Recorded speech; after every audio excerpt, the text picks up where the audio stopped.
اعوذ باللہ من الشیطان الرجیم بسم اللہ الرحمن الرحیم اللہم صلی علی محمد وعلی آل محمد کما صلیت علی ابراہیم وعلی آل ابراہیم انک حمید مجید اللہم بارک علی محمد وعلی آل محمد کما بارکت علی ابراہیم وعلی آل ابراہیم انک حمید مجید۔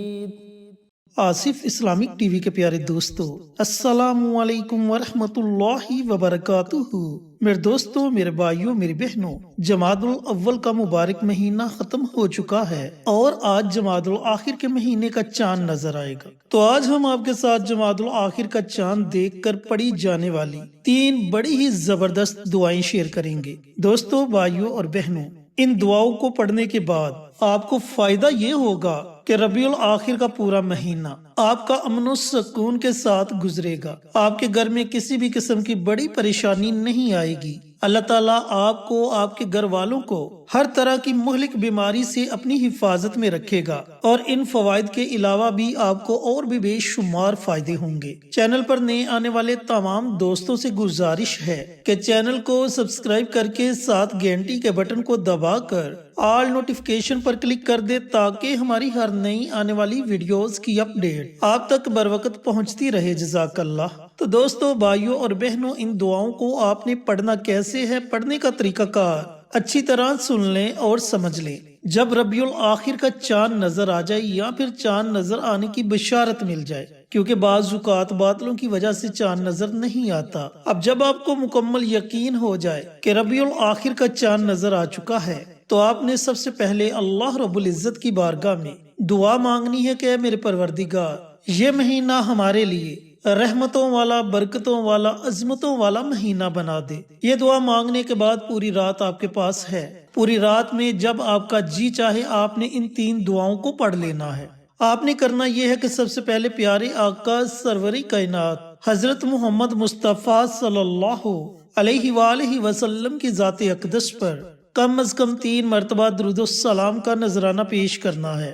اب درود پاک آپ کوئی بھی پڑھ سکتے ہیں، درود ابراہیمی پڑھیں یا پھر چھوٹے سے چھوٹا درود صلی اللہ علیہ وآلہ وسلم، اس درود پاک کو بھی آپ پڑھ سکتے ہیں۔ جب آپ درود پاک پڑھ لیں تو اس کے بعد دعائے ابراہیمی، حسبنا اللہ و نعم الوکیل، میرے لیے میرا اللہ ہی کافی ہے اور وہ بہترین کارساز ہے۔ اس دعا کو حضرت ابراہیم علیہ السلام نے اس وقت پڑھا جب آپ کو نمرود نے آگ میں پھینکا، اور آپ نے اس دعا کے ذریعے، ان کلمات کے ذریعے اللہ تعالیٰ کو پکارا، تو اللہ رب العزت نے آگ کو حکم دیا کہ اے آگ ٹھنڈی ہو جا، گلے گلزار بن جا۔ تو آگ حضرت ابراہیم علیہ السلام کے لیے سلامتی والی بن گئی۔ تو میرے دوستوں، میرے بھائیوں، میری بہنوں، آپ نے اس دعا کو صرف 21 مرتبہ پڑھنا ہے، یعنی کہ 21 ٹائمز۔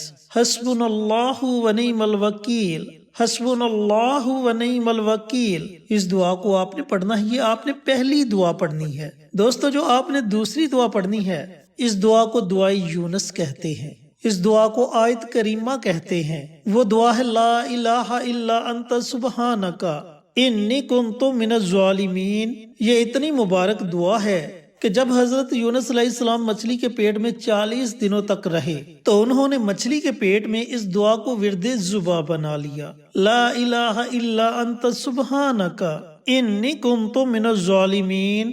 اے میرے رب، اے میرے رب، تیرے سوا کوئی معبود نہیں، تو پاک ذات ہے، بے شک میں ہی قصوروار ہوں۔ تو اللہ رب العزت نے انہیں مچھلی کے پیٹ میں سے آزادی عطا فرمائی۔ تو دوستو، بھائیوں اور بہنوں، آپ نے اس دعا کو بھی 21 مرتبہ پڑھنا ہے، یعنی کہ اس دعا کو بھی آپ نے 21 ٹائمز پڑھنا ہے۔ یہ آپ نے دوسری دعا پڑھنی ہے۔ دوستو، جو آپ نے تیسری دعا پڑھنی ہے وہ بھی بڑے مبارک کلمات ہیں، اور ان کلمات کو فرشتوں کی تسبیح کہا جاتا ہے۔ ایک صحابی نبی کریم صلی اللہ علیہ وآلہ وسلم کے پاس تشریف لائے اور تندرستی کی شکایت کرنے لگے، تو آپ صلی اللہ علیہ وآلہ وسلم نے فرمایا کہ تم وہ تسبیح کیوں نہیں پڑھتے جس کی بدولت اللہ رب العزت تمام مخلوق کو رزق عطا کرتا ہے۔ تو ان صحابی نے عرض کیا کہ یا رسول اللہ، صلی اللہ علیہ وآلہ وسلم مجھے وہ کلمات بتلائیے، تو آپ نے فرمایا سبحان اللہ و بحمدہ سبحان اللہ العظیم۔ ان کلمات کو پڑھا کرو، اللہ تعالیٰ تمہارے رزق میں خیر و برکت ڈال دے گا۔ وہ صحابی چند دن بعد دوبارہ نبی کریم صلی اللہ علیہ وآلہ وسلم کی خدمت میں حاضر ہوئے، تو آپ صلی اللہ علیہ وآلہ وسلم نے پوچھا کہ اب تمہارے حالات کیسے ہیں؟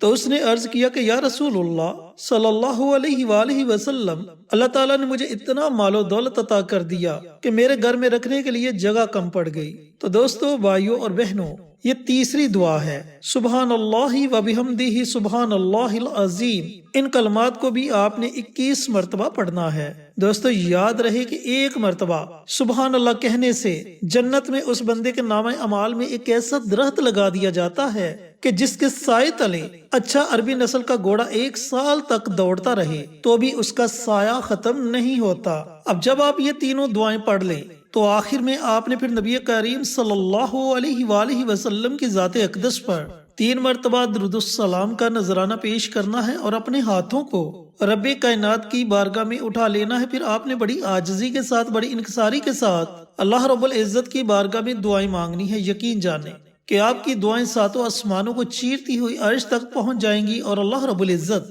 اپنی بارگاہ میں آپ کی دعاؤں کو ضرور قبول و منظور فرمائے گا۔ دوستو، بھائیوں اور بہنوں، صرف 1 رات کا عمل ہے اور یہ 1 رات کے عمل سے اللہ تعالیٰ آپ کو پورا مہینہ اپنی حفاظت میں رکھے گا۔ آپ کے گھر میں کبھی کسی قسم کی کوئی پریشانی نہیں آئے گی، نہ کسی قسم کی کوئی مہلک بیماری آئے گی، اور اللہ تعالیٰ آپ کو اپنے غیب کے خزانوں سے نوازے گا۔ دوستو، اس کے بعد جب اگلے اسلامی مہینے کا چاند نظر آئے تو آپ دوبارہ ان دعاؤں کو پڑھ لیں، وہ مہینہ بھی آپ کا امن و سکون کے ساتھ گزرے گا۔ اسی طرح جب بھی اسلامی مہینے کا چاند نظر آئے آپ ان 3 دعاؤں کو ضرور پڑھ لیا کریں۔ بڑی ہی طاقتور دعائیں ہیں، بڑی ہی مبارک دعائیں ہیں۔ اللہ تعالیٰ کی خاص نظر کرم آپ پر ہوگی۔ اللہ تعالیٰ آپ کو، آپ کے گھر والوں کو، آپ کے بچوں کو، آپ کے کاروبار کو ہر طرح کے شیطانی شر سے اپنی حفاظت میں رکھے گا۔ تو کتنی مبارک دعائیں ہیں۔ ان دعاؤں کو پڑھنے میں آپ کو زیادہ سے زیادہ 10 منٹ لگیں گے، اور یہ 10 منٹ کا چھوٹا سا آسان سا عمل آپ کو پورا مہینہ فائدہ دے گا۔ اللہ تعالیٰ سے دعا گو ہوں کہ اللہ پاک ربیع الاخر کا چاند دیکھ کر یہ مبارک دعائیں مجھے بھی، میرے تمام بھائیوں کو، میری تمام بہنوں کو پڑھنے کی توفیق عطا فرمائے اور صدقہ جاریہ سمجھ کر دوسروں کے ساتھ شیئر کرنے کی توفیق عطا فرمائے، تاکہ آپ کے ساتھ ساتھ دوسرے لوگوں کا بھی فائدہ ہو سکے۔ پیارے آقا کی پیاری پیاری سنتوں پر عمل کرنے کی توفیق عطا فرمائے، 5 وقت کا نمازی بنائے اور صراط مستقیم پر چلنے کی توفیق عطا فرمائے، آمین۔ انشاءاللہ پھر کسی نئی ویڈیو کے ساتھ اچھے وظائف کے ساتھ آپ کی خدمت میں حاضر ہوں گے۔ تب تک کے لیے اجازت دیں۔ السلام علیکم ورحمۃ اللہ وبرکاتہ۔